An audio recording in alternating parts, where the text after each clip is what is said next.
This is the 23rd of September 2010. National Height Specialists are here at Lockerbie Town Hall. We're going to carry out a general inspection of the external structure of the Town Hall, just looking at all the upper level components. The way in which the inspection will be conducted is we'll go up to the upper levels, we'll just look around all the external components of the structure, and we'll detail any defects which are forming. So now make our way up onto the structure and commence with the survey.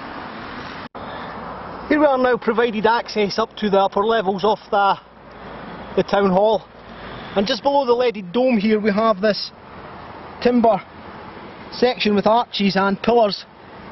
We're going to take a closer look at this area before we go any further. What we've found here is there is extremely a lot of movement forming in this upper section. As a result, all this timber is cracking. You can see all the timber here is just lying around the perimeter. All these cornices, these are all ready to come adrift. But more severely on this rear side, if we could just take a closer look at this leg, it's completely rotted away.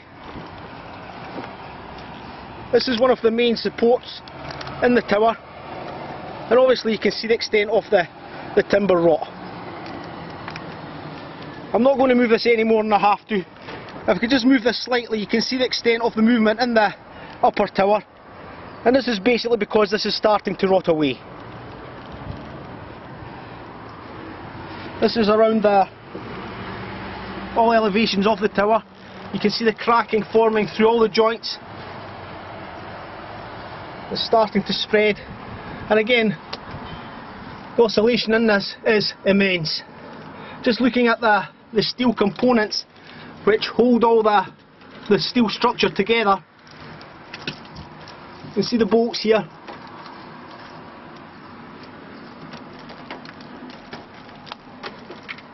They've all corroded away.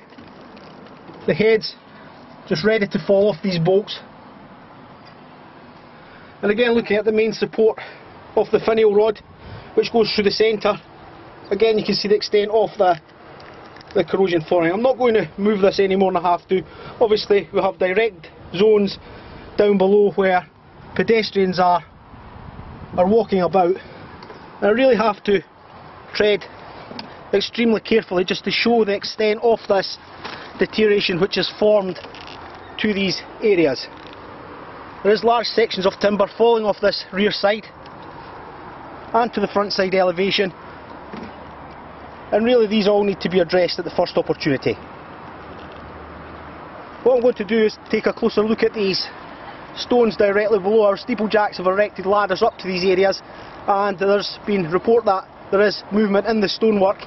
So I'm going to check this first and foremost, and we'll take a look at this section from a different angle.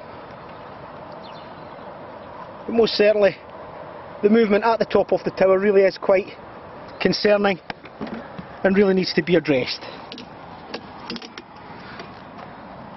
You see all the timber starting to come adrift, it's splaying apart. There's gaps in the arches here, up to 7-8 millimeters in width, cracks forming through, and again the timber completely rotted.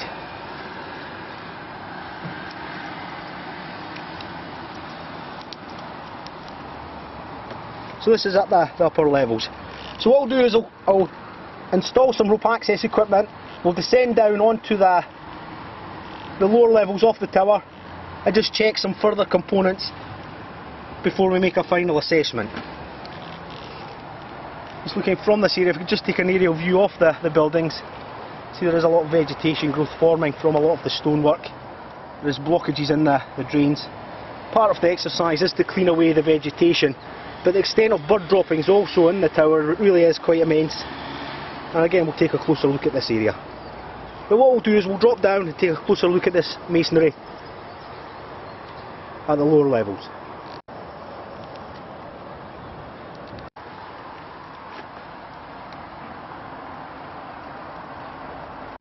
Here we are now moved into the rope access equipment. We're just taking a closer look at the tower. If we could just look at these corner lead pieces, you see these are all completely unstable and loose. I'm not going to move them anymore. all these corner pieces are unstable, but again more concerning is this leg on this rear side and the remaining legs completely rotted through, large sections of timber ready to come adrift, a hole at the back side as we've seen, and further holes through the timber.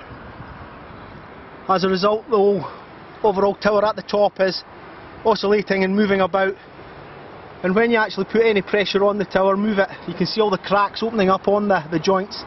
You can see them all forming, and immediately I would recommend a scaffold is erected around this at the first available opportunity. So we'll just move down slightly, we'll look to the masonry, to the elevations of the structure, but most certainly we can't go up any further. This is top heavy at the top, as you can appreciate, with the cardinal points and all the lead work.